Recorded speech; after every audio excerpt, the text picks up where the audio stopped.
A convex lens is made up of three different material as shown in the figure. For a point object placed on its axis, number of images. तो अगर ये तीन material हैं तो basically इस lens की तीन focal length हो जाएंगी, और अगर तीन फोकल लेंथ हो जाएंगी तो तीन इमेजेस बनेंगी, इसकी तीन डिफरेंट इमेजेस बनेंगी। डी पार्ट आंसर बन जाएगा। नेक्स्ट क्वेश्चन में कह रहे हैं object is place 12 centimetre to the left of a converging lens of focal length 8 cm. Another converging lens of 6 cm of focal length is placed at a distance 30 cm to the right of the first lens. The second lens will produce. ठीक है, तो बना लेते हैं, एक बार diagram बनाएंगे तभी समझ में आ जाएगा क्या हो रहा है यहाँ पे। तो इस तरह की सिचुएशन है और दो लेंस हैं, तो एक लेंस तो यहाँ है और एक लेंस यहाँ है, और ऑब्जेक्ट कहाँ कैसे रखा हुआ है, तो एक ऑब्जेक्ट जो है वो एक कन्वर्जिंग लेंस के लेफ्ट में रखा है 12 सेंटीमीटर, यहाँ ऑब्जेक्ट रखा हुआ है जो कन्वर्जिंग लेंस के लेफ्ट में है 12 सेंटीमीटर, जिसकी फोकल लेंथ दी है 8 सेंटीमीटर, और दूसरा जो कन्वर्जिंग लेंस है ऑफ 6 सेंटीमीटर फोकल लेंथ, इसकी फोकल लेंथ 6 सेंटीमीटर है।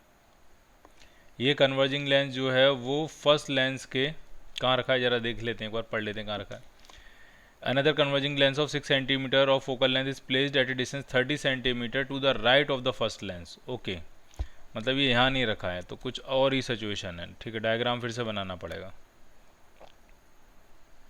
तो ये कुछ इस तरह की सिचुएशन है कि ये है ऑब्जेक्ट जो कि पहले लेंस से 12 सेंटीमीटर दूर है, और इस लेंस की फोकल लेंथ है 8 सेंटीमीटर, और जो दूसरा लेंस है वो पहले लेंस से 30 सेंटीमीटर राइट में है, और इसकी फोकल लेंथ है 6 सेंटीमीटर। और सेकंड लेंस कहाँ इमेज बनाएगा ये पूछ रहे हैं, और कैसी इमेज बनाएगा। ठीक है, तो सबसे पहले हम ये कैलकुलेट करेंगे कि जो पहला लेंस है वो कहाँ इमेज बना रहा है, उससे हमें तुरंत आइडिया लग जाएगा कि दूसरी लेंस रियल वर्चुअल कैसी बनाएगा। तो बस यही पहले फाइंड कर लेते हैं। फर्स्ट लेंस के लिए 1/v minus 1/u is equal to 1/f।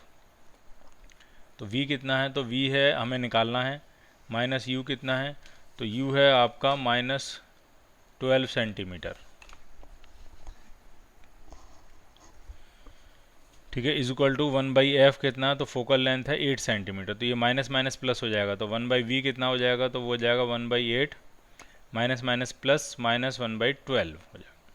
तो एलसीएम कितना आ जाएगा, तो ये 24 एलसीएम आ जाएगा, तो ये 3 माइनस 2 मतलब v जो 24 सेंटीमीटर आ गया, यानी 24 सेंटीमीटर पे इमेज बनेगी। अब टोटल गैप 30 सेंटीमीटर का है, तो ये 24 सेंटीमीटर तो यही खर्च हो गया, इस तरफ ही खर्च हो गया ये। तो ये वाली डिस्टेंस फिर कितनी बची, ये बची 6 सेंटीमीटर, और मज़े की बात है इसकी फोकल लेंथ भी 6 सेंटीमीटर है, यानी फाइनल इमेज तो इन्फिनिटी पे बनने वाली है। ठीक है, तो हम ऐसा कहेंगे कि इमेज अनडिफाइंड होगी या इमेज बनेगी नहीं, या कह देंगे इमेज इन्फिनिटिव बनेगी। तो second lens will produce no image, real enlarge image smaller, ये रियल स्मॉलर इमेज, वर्चुअल है, कुछ नहीं कहना है आपको, क्या कहना है, नो इमेज।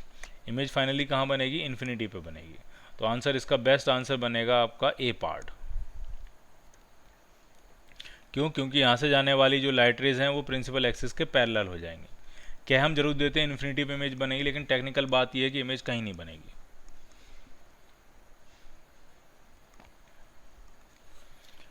अगला वाला क्वेश्चन बहुत सिंपल है। अगर हम वाई वाई डैश के अलोंग कट करते हैं तो फोकल लेंथ डबल हो जाएगी, और एक्स एक्स डैश के अलोंग कट करेंगे तो फोकल लेंथ में कोई चेंज नहीं रहेगा। तो पहले हम कट कर रहे हैं एक्स एक्स डैश के अलोंग, तो फोकल लेंथ में कोई चेंज नहीं रहेगा, फोकल लेंथ एफ ही रहेगी। लेकिन जब वाई वाई डैश के अलोंग कट करेंगे तो फोकल लेंथ 2f हो जाएगी, तो आपका आंसर बनेगा D part. Magnifying glass is to be used at the fixed object distance of 1 inch if it is to produce an erect image magnified 5 times, its focal length कितनी होगी। ठीक है, तो जो मैग्नीफाइंग सिंपल ग्लास होता है वो क्या होता है, वो बेसिकली एक डायग्राम बना लेते हैं। वो सिंपल एक कन्वर्जिंग लेंस होता है, लार्ज कन्वर्जिंग लेंस इस तरह से, और आप चाह रहे हो कि इमेज जो है वो 5 गुना बड़ी बने, तो ऑब्जेक्ट को हम फोकस के अंदर रखते हैं, तब मैग्नीफाइड और वर्चुअल, इरेक्ट मैग्नीफाइड और वर्चुअल इमेज बनती है, और इमेज हम चाहते हैं 5 गुना बड़ी बने। तो अगर ऑब्जेक्ट डिस्टेंस मान लिया x है तो इमेज डिस्टेंस जो होगी इस तरह से, इमेज 5 गुना अगर बड़ी बन रही तो इमेज डिस्टेंस 5x हो जाएगी। और फोकल लेंथ कितनी है, फोकल लेंथ ही तो निकालनी है। और ये जो ऑब्जेक्ट डिस्टेंस है ये दिया आपको 1 इंच है, तो ये अगर 1 इंच है डिस्टेंस तो इमेज डिस्टेंस 5 इंच हो जाएगी। ठीक है, सॉल्व कर लेते हैं अब इसको, कोई मुश्किल नहीं है। 1/v minus 1/u is equal to 1/f। सारी चीज़ें इंचेस में ही डालेंगे। v कितना है, तो v है आपका -5 इंच, माइनस u कितना है -1 inch is equal to 1/f। तो यहाँ से जो 1/f आने वाला है वो माइनस माइनस प्लस हो जाएगा, 1 माइनस 1/5, तो ये 4/5 आ जाएगा। तो जो फोकल लेंथ आ रही है वो 5/4 आ जाएगी। 5/4 का मतलब 1.25 inches. So your answer will be C part.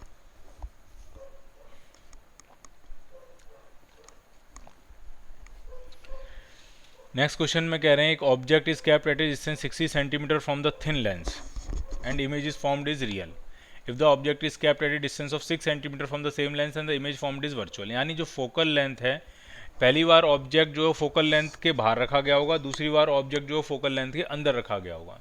यानी जो भी फोकल लेंथ होगी वो 6 सेंटीमीटर और 16 सेंटीमीटर के बीच में ही होगी। ठीक है, अब वही हमें फाइंड करनी। तो आंसर मतलब 21 तो नहीं हो सकता और 17 भी नहीं हो सकता। आंसर 11 और 15 में से एक आंसर बनेगा, क्योंकि 6 और 16 के बीच में होनी चाहिए फोकल लेंथ।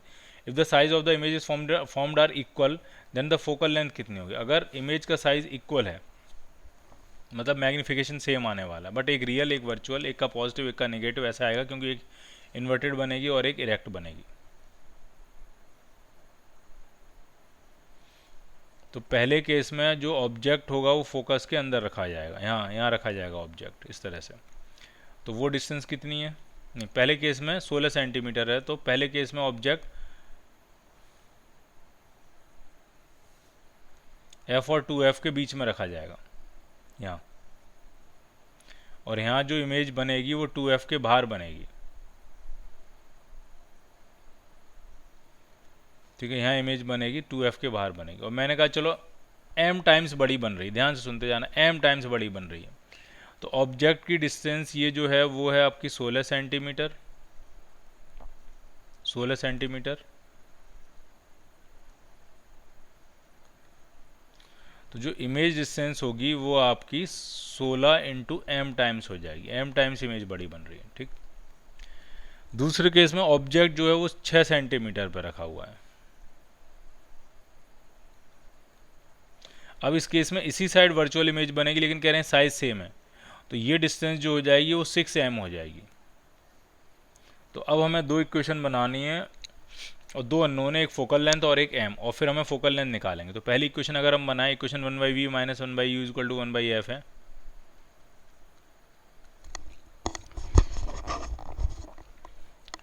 तो 1/v कितना है पहले केस के लिए,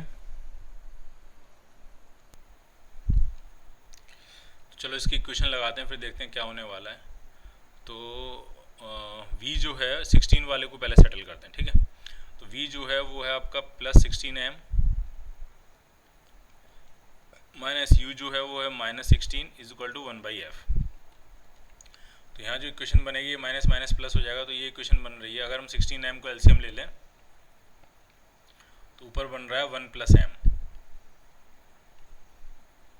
is equal to 1/f।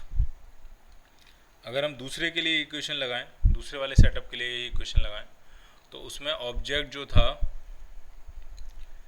Object image distance जो है वो आपकी 6m है, -6m माइनस, और ऑब्जेक्ट डिस्टेंस जो है वो -6 है इज इक्वल टू 1/f बनेगा। तो ये माइनस माइनस प्लस हो जाएगा। तो इसमें अगर एलसीएम हम 6m लेंगे तो ये आएगा -1 + m is equal to 1/f। अब आपके पास दो सिचुएशन है, एक काम हम ये कर सकते हैं, दोनों तरफ 1/f है तो 1/f को 1/f के साथ कंपेयर करके m की वैल्यू पहले निकाल लेते हैं, m की वैल्यू वापस डालेंगे तो फोकल लेंथ आ जाएगी। यही करने वाले हैं अब हम। ठीक, तो 1 + m/16m जो आएगा आपका, वो आपका हो जाएगा m - 1/6m। तो ये m से m कैंसिल आउट हो जाएगा, इसको कैंसिल करेंगे 3 टाइम्स, इसको कैंसिल करेंगे 8 टाइम्स, क्रॉस मल्टीप्लाई कर लेते हैं। तो 3 + 3m जो आपका आ जाएगा वो आपका आ जाएगा 8m - m, 8m - 8। 8 को जल्दी आते हैं और ये 3 है तो ये हो जाएगा 11, और इधर आपका हो जाएगा 8m माइनस 3m तो ये हो जाएगा 5m, तो m जो है वो 11/5 आ रहा है। अब m की वैल्यू वापस डालने जा रहे हैं, m आ रहा है 11/5, तो 1 प्लस 11/5 अपॉन 16m मतलब 11/5 इज इक्वल टू 1/f। जरा सॉल्व करते हैं, देखते हैं क्या आने वाला है, ठीक। तो ये आपका 5 LCM आ जाएगा, तो 5 से 5 कैंसिल आउट हो जाएगा, तो 5 प्लस 11 हो जाएगा 16, और नीचे हो जाएगा 16 इंटू 11, ये बन रहा है 1/f। तो 16 से 16 कैंसिल आउट होगा, फोकल लेंथ 11 सेंटीमीटर आ गई। फोकल लेंथ जो आ रही है वो 11 सेंटीमीटर आ रही है, तो आपका आंसर बन जाएगा D part. D part answer बन जाएगा। नेक्स्ट क्वेश्चन में कह रहे हैं object place 10 centimetre in front of the lens and has an image 20 centimetre behind the lens, ठीक है, और पार ऑफ द लेंस पूछ रहे हैं कितनी होगी। तो आपको ऑब्जेक्ट डिस्टेंस भी दिए और इमेज डिस्टेंस भी दिए। तो ये कह रहे हैं ये मान लिया लेंस है, ऑब्जेक्ट के एक तरफ यहाँ पे ये ऑब्जेक्ट रखा हुआ है, in front of the lens कितने सेंटीमीटर 10 सेंटीमीटर, और लेंस के पीछे कितना 20 सेंटीमीटर पे जो है वो इमेज बन रही है, यहाँ पे इमेज बन रही है। तो क्या एक पार पूछ रहे हैं, तो focal length 1/v minus 1/u is equal to 1/f। तो b कितना है +20 माइनस u कितना है -10 is equal to 1/f। Focal length आपको निकालनी है, ठीक है। तो ये एलसीएम आपका 20 आ जाएगा, तो 1/1 + 2 यानी आपकी फोकल लेंथ जो आ रही है 20/3 आ जा रही है, 20/3।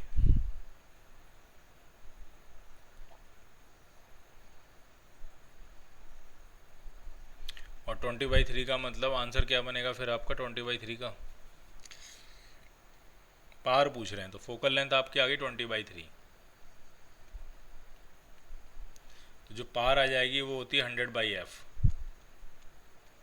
तो 100/20/3, तो ये 15 डायोप्टर आ जाएगी।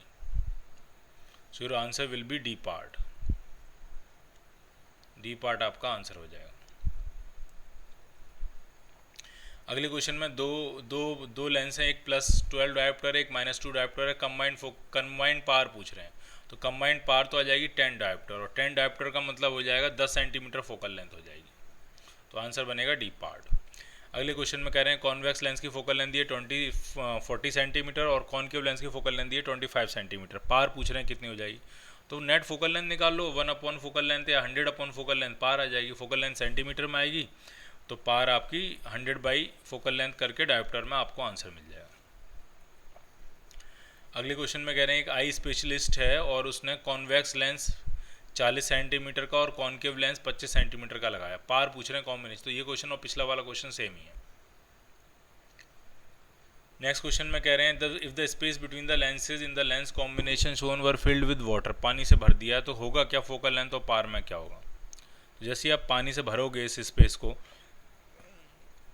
तो होगा क्या कि एक नया लेंस तैयार हो जाएगा, और वो लेंस जो होगा वो एक डाइवर्जिंग लेंस होगा, और डाइवर्जिंग, और पहले जो सेटअप है वो कन्वर्जिंग लेंस का। ये जो सेटअप है, ये वाला पार्ट हम देखें या ये वाला पार्ट देखें, ये दोनों कन्वर्जिंग लेंस है। कन्वर्जिंग लेंस है, उसके साथ अब एक डाइवर्जिंग लेंस आ जाएगा, तो पार तो कम हो जाएगी, और पार कम होने का मतलब फोकल लेंथ बढ़ जाएगी, तो फोकल लेंथ इंक्रीज हो जाएगी और पार जो है वो डिक्रीज कर जाएगी। तो फोकल लेंथ इंक्रीज हो जाएगी, पार डिक्रीज कर जाएगी, तो आपका आंसर बन जाएगा डी पार्ट।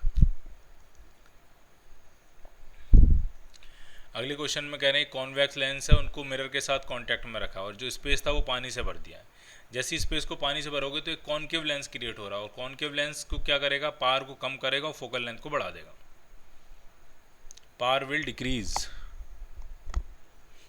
ए पार्ट। ये वाला क्वेश्चन हम पहले भी कर चुके हैं, शायद इसका आंसर -15 और 10 आया था, ये पहले भी हो चुका है।